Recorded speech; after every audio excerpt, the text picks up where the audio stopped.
किसी के बेटे की प्रतिभा का हम विरोधी नहीं है, किसी की बेटी की प्रतिभा का हम विरोधी नहीं है, लेकिन दुर्भाग्य से कांग्रेस और देश के अनेक क्षेत्रीय राजनीतिक दलों पर आज अलग अलग परिवारों का कब्जा हो गया है। पार्टी का जन्म किसी परिवार ने किया, पार्टी में लगातार एक के बाद एक उनके परिवार के ही अध्यक्ष होते हैं, पार्टी की पूरी निर्णय प्रक्रिया उस परिवार के हाथ में होती है, पार्टी का कोई भी कार्यकर्ता हो उसको विचार से लेना देना नहीं, उनको उस परिवार से समर्पित रहना पड़ता है। ये परिवारवाद खतरनाक है, ये लोकतंत्र का दुश्मन है और ये परिवारवादी राजनीति ने देश के नौजवानों के लिए दरवाजे बंद कर दिए, उनके आगे आने के सारे मौके खत्म कर दिए हैं। और इसलिए देश के उन युवाओं को अवसर मिलने ही चाहिए जो राजनीति के माध्यम से नए समाधान देने के लिए आगे आना चाहते हैं। और इसलिए मैंने कहा है, मैं 1 लाख ऐसे नौजवानों को राजनीति में लाना चाहता हूं जिनके परिवार में पहली बार वो राजनीति में आएंगे।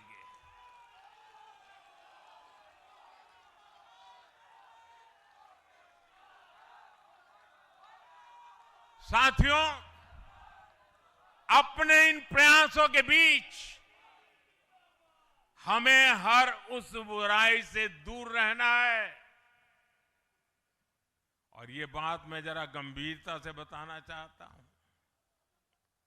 जनता हमें आशीर्वाद दे रही है, निरंतर आशीर्वाद दे रही है।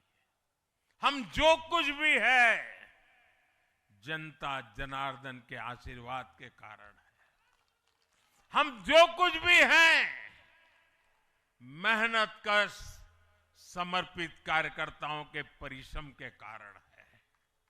और इसलिए जब इतने बढ़ रहे हैं, इतना सम्मान मिल रहा है, इतनी स्वीकृति मिल रही है, तब हमारा दायित्व अनेक गुना बढ़ जाता है। और पल पल हमें सोचना चाहिए वो कौन से कारण हैं जिसने कांग्रेस पार्टी को बर्बाद कर दिया, वो कौन सी बुराइयां कांग्रेस में घुस गई जो आज कांग्रेस को तबाही के कगार पर लाकर के खड़ा कर दिया। हमें उन सारी बुराइयों से बचना है। ये बुराइयां किसी भी सूरत में हमारे भीतर नहीं आनी चाहिए। हमें इससे बच के रहना है। और जहां जहां हम बच के रहते हैं, हमें कोई मुकाबला नहीं कर पाता है। साथियों, आज देश को याद भी नहीं होगा कि 1984 में 1984 में कांग्रेस को 400 से अधिक सीटें मिली थी, नेहरू जी के जमाने से भी ज्यादा। और देश ने करीब करीब 50% वोट दिया था कांग्रेस को। लेकिन आज कांग्रेस 100 सीटों के लिए तरस गई है। कांग्रेस अपने इस घनघोर पतन की कभी समीक्षा नहीं करती, क्योंकि अगर समीक्षा करेंगे, ये पतन के कारणों की ओर जाएंगे, तो फिर उसी परिवार पर सवाल उठेंगे। जिस परिवार ने कांग्रेस पर कब्जा करके रखा है और इसलिए बहाने ढूंढते रहते हैं। पतन की तरफ सही कारण ढूंढने की हिम्मत तक खो चुके हैं वो लोग। साथियों, दूसरी तरफ भाजपा है।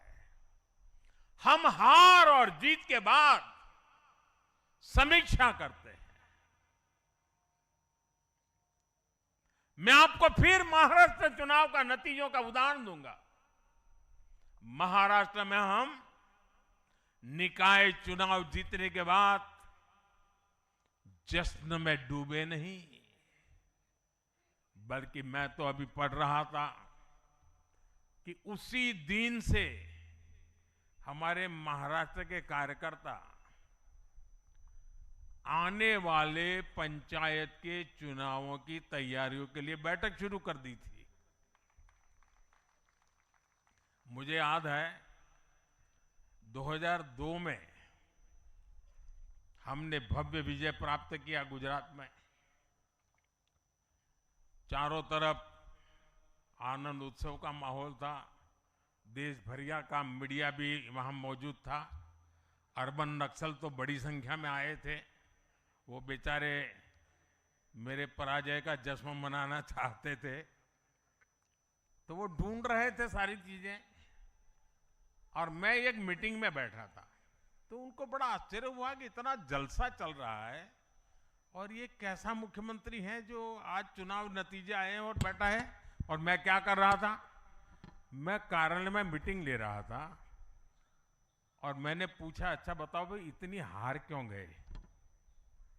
ये भाजपा है जो जीत का जश्न मनाते समय भी अपनी कमियों की लगातार समीक्षा करता है और कमियों से उभरने के लिए हर समय का उपयोग करता है। लोकतंत्र में इसी स्वस्थ परंपरा को, इसी डेडिकेशन को हम सब कार्यकर्ताओं की जिम्मेवारी है, हमें आगे बढ़ाना है। हमें ध्यान रखना है कि जो कांग्रेस की बुराइयों से बचेगा वही देश में आगे बढ़ेगा।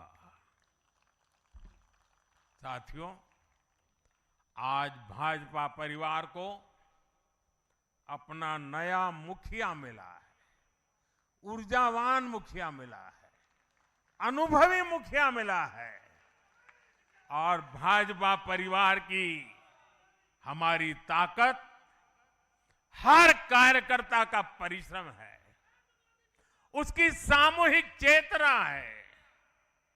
बूथ पर जो हमारा कार्यकर्ता पूरे साल भर जुटा रहता है, वो ही हमारी सच्ची ताकत है। हमें याद रखना है, हम सबसे जुड़े, हम सबको जोड़े, कल्याणकारी योजनाओं से हर लाभार्थी को लाभ पहुंचाए, ये हमारा ध्येय होना चाहिए। इसी आग्रह के साथ माननीय नितिन नवीन जी को बीजेपी के कोटि कोटि कार्यकर्ताओं की तरफ से पुनः बहुत बहुत शुभकामनाएं देता हूं। और साथियों, आज का पल हम सबके लिए बहुत विशेष पल है। हमारे राष्ट्रीय अध्यक्ष जी अब हमारा मार्गदर्शन करने वाले हैं। उनका एक एक शब्द हमारे लिए आगे की दिशा होगी। हमारे आगे के कार्य रचना के लिए उनका मार्गदर्शन हमारी अमूल्य पूंजी होगी। मैं भी एक कार्यकर्ता के तौर पर, मैं पहले नए अध्यक्ष जी को मेरे काम का हिसाब दे रहा था। मैंने हिसाब दिया, अब वो मेरा सीआर लिखेंगे। लेकिन अब मेरे आगे के काम के लिए मैं उनके मार्गदर्शन की प्रतीक्षा कर रहा हूं। मैं उनको सुनने के लिए बहुत ही उत्सुक हूं, आतुर हूं। फिर एक बार बहुत बहुत धन्यवाद।